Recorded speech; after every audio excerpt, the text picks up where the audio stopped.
pourquoi les gens sont-ils spirituellement forts, mais physiquement faibles? Pourquoi sommes-nous spirituellement forts, physiquement faibles? Alors, la raison est très simple. Vous allez suivre avec attention ce message et vous comprendrez pourquoi. Beaucoup de chrétiens là-dehors sont faibles, sont tristes parce qu'ils ne sortent pas pour accomplir les tâches que Dieu les attend d'accomplir. Parce qu'ils ne sortent pas pour poursuivre ce que Dieu a en plan ou ce que Dieu a en réserve pour eux. Pas seulement cela, parce que beaucoup sont carrément ignorants de ce que Dieu a en réserve pour eux. Beaucoup ne connaissent pas les plans de Dieu pour eux. Avant tout, il faut savoir que l'être humain, que nous existons en 3 différentes dimensions. La première, c'est la dimension matérielle, c'est-à-dire la dimension physique, celle dans laquelle nous vivons tous les jours.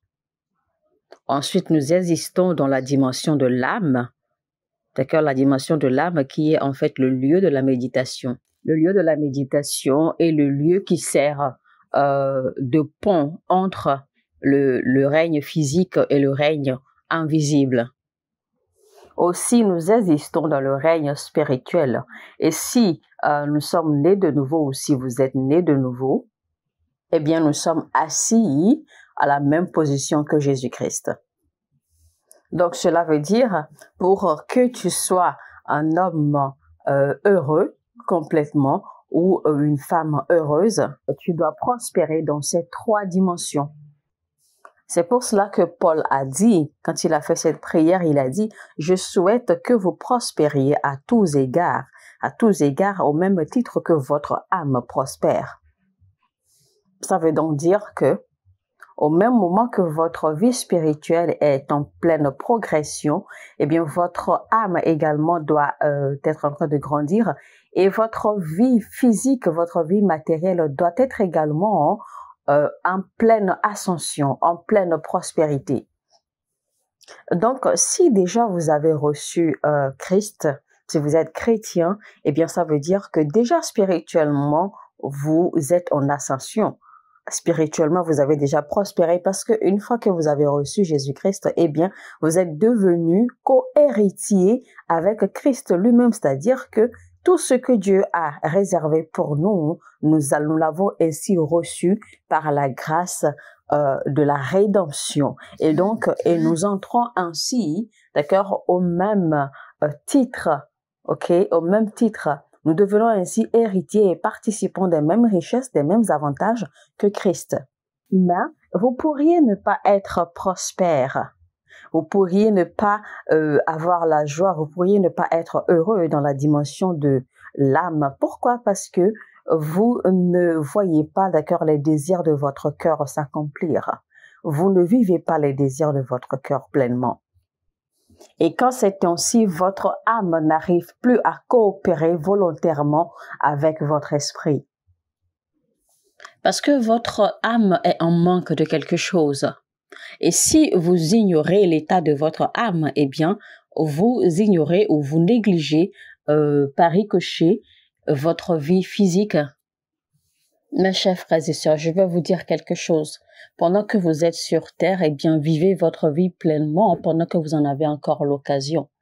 Vivez votre vie pleinement. Donnez le plaisir à votre âme. Il faut tout faire pour satisfaire votre âme, pour donner ce bonheur à votre âme, ce bonheur que votre âme recherche pour que votre âme puisse prospérer pleinement, d'accord, dans la même ligne que votre esprit prospère. Parce que cela va se refléter inévitablement sur votre vie physique. Parce qu'il faut que vous prospériez dans les 3 dimensions. Vous ne pouvez pas être en train de prospérer spirituellement et votre âme a faim et votre âme a des manquements et votre âme est triste. Si votre âme est triste parce que votre âme n'arrive pas à remplir ou à assouvir eh bien les désirs qu'elle ressent, eh bien cela va se refléter négativement sur votre vie, sur votre avancement, votre croissance physique, parce que votre âme ne suivra pas ou ne s'accordera pas volontairement ou aisément à l'évolution d'accord, de votre esprit. Donc pendant que vous êtes sur terre, eh bien vivez votre vie pleinement, mais Quand je dis de vivre sa vie pleinement, je ne dis pas de vous jeter, de vous vautrer dans les choses qui ne sont pas admirables, dans les choses qui ne glorifient pas Dieu.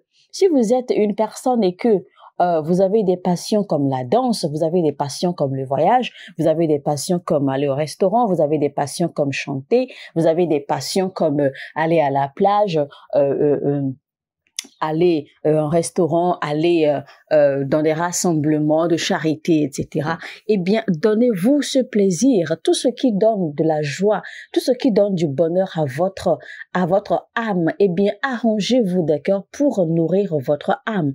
Mais en ce faisant, faites tout pour éviter tout ce qui n'est pas glorieux, tout ce qui n'est pas admirable, tout ce qui n'est pas tout ce qui ne s'aligne pas d'accord à la pureté, tout ce qui n'est pas sain, tout ce qui pourrait entacher, ok, négativement votre vie, ou tout ce qui pourrait vous conduire, ou tout ce qui pourrait vous amener à la tentation de la chair, ou à la tentation de l'impudicité, de l'iniquité, etc., etc. Parce que, eh bien, il y a des choses que vous savez qui facilement peuvent vous corrompre, qui facilement peuvent vous conduire, vous irriter ou vous exciter, pardon, d'accord, en fait, à des désirs qui ne sont pas sains, ok?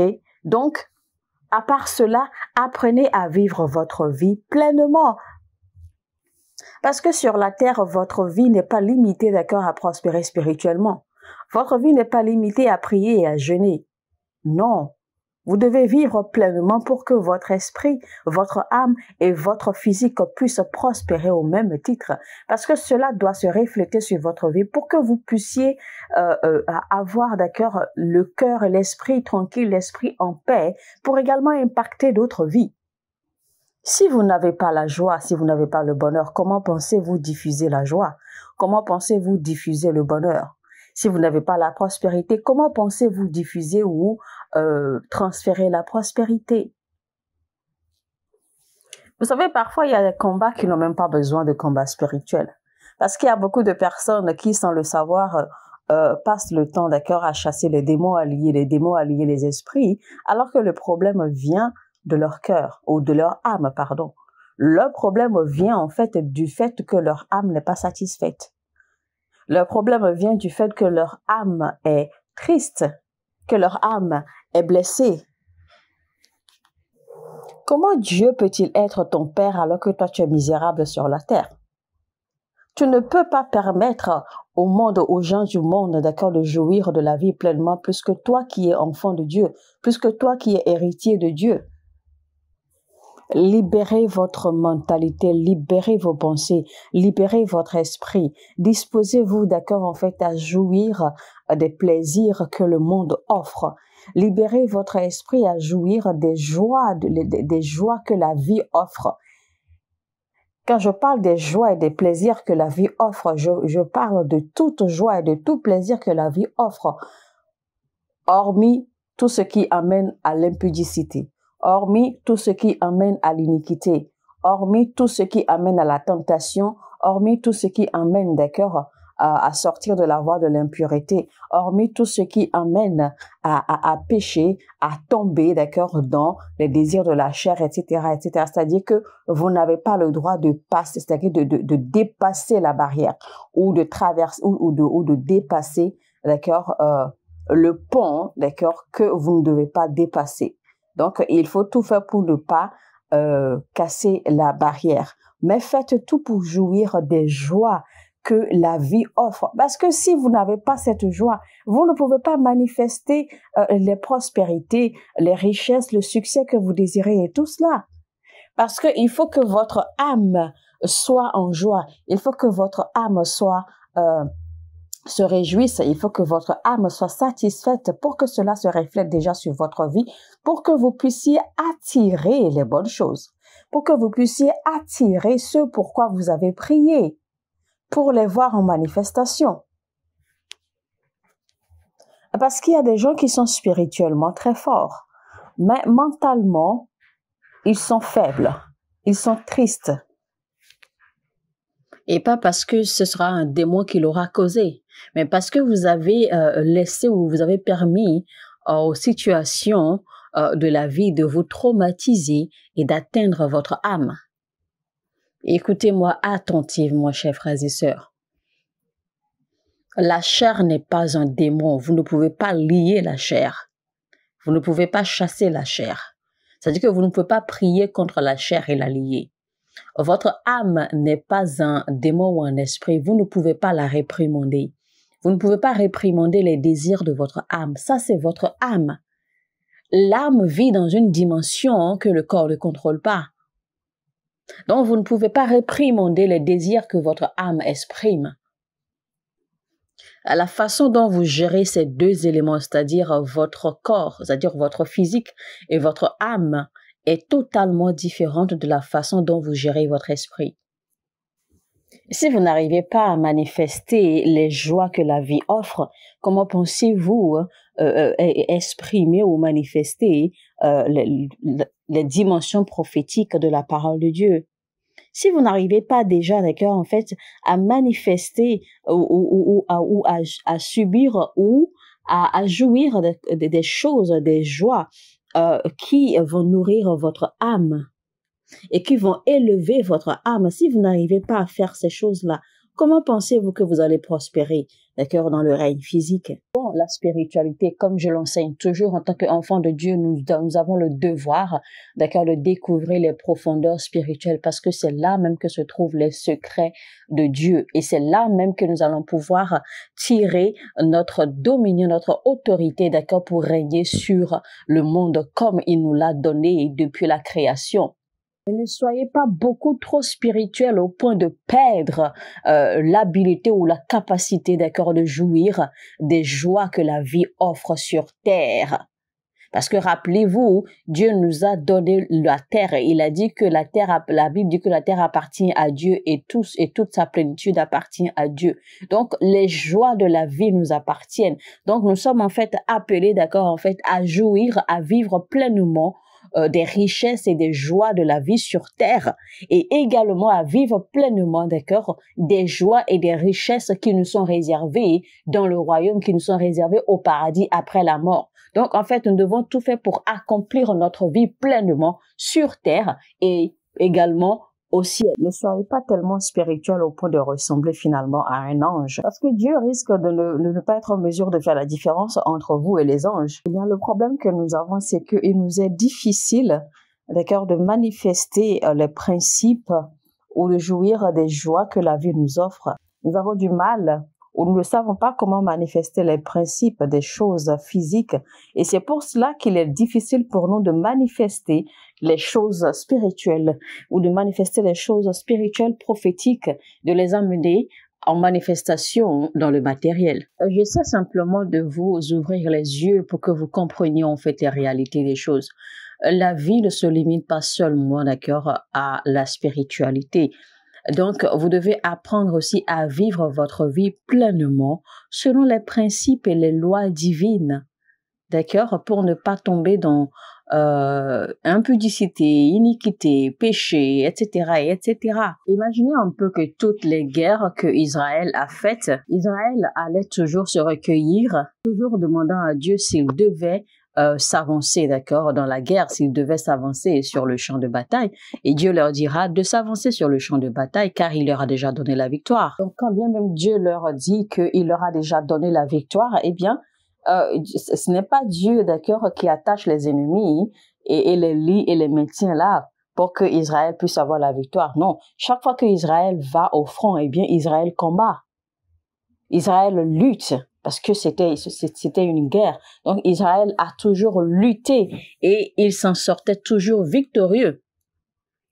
Parce qu'ils avaient reçu cette assurance de Dieu de la victoire qu'il leur a accordée. Donc, ils savaient déjà que malgré l'intensité de la lutte, eh bien, qu'ils s'en sortiraient toujours, qu'ils auraient toujours la victoire parce qu'ils ont toujours eu la couverture spirituelle. Donc, ils savaient que tant qu'ils ont la couverture spirituelle, que physiquement, ils ne perdraient jamais la face. Donc, ils ont toujours accompli la promesse de Dieu, ils ont toujours accompli la parole de Dieu en mettant leur force, d'accord, à l'effort, en mettant leur force à l'œuvre, dans le combat, dans la lutte. Parce qu'ils savaient que s'ils luttaient, une fois que Dieu a dit qu'il triompherait, eh bien, qu'il triompherait. Donc, ils allaient avec foi et assurance au front de la bataille. Il arrive des moments que Dieu leur demande de ne pas aller au front des batailles et ils obéissent, ils n'y vont pas. Alors, si Dieu donne une instruction et qu'il donne une assurance, d'accord, et que vous savez, ou alors, disons par exemple, moi, si Dieu me donne une instruction et qu'il me donne une assurance, d'accord, de la destination ou de la finalité, et que je sais comment jouer mes cartes proprement, eh bien, je suis certain que j'aurai la victoire à la fin. Beaucoup n'engagent pas Dieu avant de poser des actes. La plupart, en fait, quand ils prient, eh bien, ils présentent en fait leur plan et ils ne cherchent pas, d'accord, en fait, à savoir ou à connaître véritablement le plan de Dieu pour l'action à tenir. Mais ils font déjà leur plan, ils émettent déjà leur projet et maintenant, ils cherchent à impliquer Dieu pour que Dieu les soutienne, d'accord, dans leurs actions, dans leurs projets. Ça ne marche pas ainsi. Et en fin de compte, quand ils sont déçus, eh bien, ils vont juger que ce n'est peut-être pas le moment de Dieu. Mais non, ce n'est pas comme ça qu'il faut engager Dieu dans ses affaires. Pour engager Dieu dans ses affaires, c'est de faire comme Israël. Il faut toujours se recueillir auprès de Dieu. Il faut toujours poser des questions. Il faut toujours présenter à Dieu, d'accord, l'action et demander l'avis de Dieu et attendre le retour, attendre la réponse de Dieu avant de vous embarquer dans ses projets. C'est comme ça que vous engagez Dieu et c'est ainsi que vous serez sûr si vous aurez la victoire ou pas. Il est donc important de comprendre comment fonctionne le monde prophétique. Vous savez, quand Dieu est apparu à Abraham et lui a dit qu'il allait le bénir d'une progéniture, qu'il allait lui donner une progéniture, Abraham n'a pas vraiment résisté. Et quand Dieu lui a demandé alors de sortir, compter les étoiles et qu'il l'a fait, Dieu lui a dit que c'est ainsi que sa descendance sera aussi multiple que les étoiles dans le ciel et que sa descendance sera aussi multiple que les grains de sable sur la terre. Abraham n'a pas en fait paniqué, il n'a pas douté, il ne s'est pas posé des questions. Mais la seule chose qui l'a intéressé en fait, c'est qu'il a compris en fait la dimension prophétique dans laquelle Dieu était. Et donc il a compris que pour que cette dimension puisse se manifester, pour que cette dimension puisse se matérialiser, eh bien, il faille certainement payer un prix, il faille certainement faire quelque chose, qu'il faille certainement appliquer un principe pour que cela puisse s'accomplir. Mais il ne sait pas quel principe appliquer. C'est alors qu'il a posé la question à Dieu, d'accord, mais que faut-il lui faire alors pour voir cette prophétie, cette promesse s'accomplir? C'est alors que Dieu lui a dit ce qu'il faut faire, ce que Abraham a fait. Donc Abraham a été suffisamment sage. C'est ainsi que Dieu veut que nous soyons spirituellement sages également pour discerner, détecter les situations et demander en retour quelle action tenir pour que telle ou telle chose puisse s'accomplir. De la même façon que vous travaillez pour développer votre vie spirituelle, vous devez également être assez sensible, d'accord, assez sage pour également définir des moments où vous devez voir en fait la manifestation de la croissance de votre vie spirituelle. Parce que il ne sert à rien en fait de croître ou de grandir spirituellement alors que cela n'a pas d'impact sur votre vie matérielle. Ça n'a pas de sens. Donc, il y a le temps, d'accord, pour la croissance spirituelle et il y a également le temps de manifestation dans votre vie physique. De la même façon que vous travaillez dur pour laisser un héritage à votre descendance, assurez-vous également que vous jouissez des joies que la vie offre, d'accord, dans toute la sainteté et la pureté et dans les voies du Seigneur comme il le faut. C'est-à-dire que ne vivez pas votre vie et qu'en fin de compte, vous vous retrouvez surpris par une maladie et vous êtes emporté par la mort soudainement. Et en fin de compte, vous vous retrouvez avec le regret de n'avoir pas vécu proprement ou d'avoir vécu toute votre vie à travailler seulement. C'est que vous devez cultiver une maturité spirituelle pour arriver à comprendre que votre vie spirituelle doit impacter, d'accord, et relever et transformer votre vie physique. Alors, mesdames et messieurs, on va s'arrêter là aujourd'hui pour cet épisode. C'était donc le prophète Lovie Elias dans le titre spirituellement fort, physiquement faible. Pourquoi?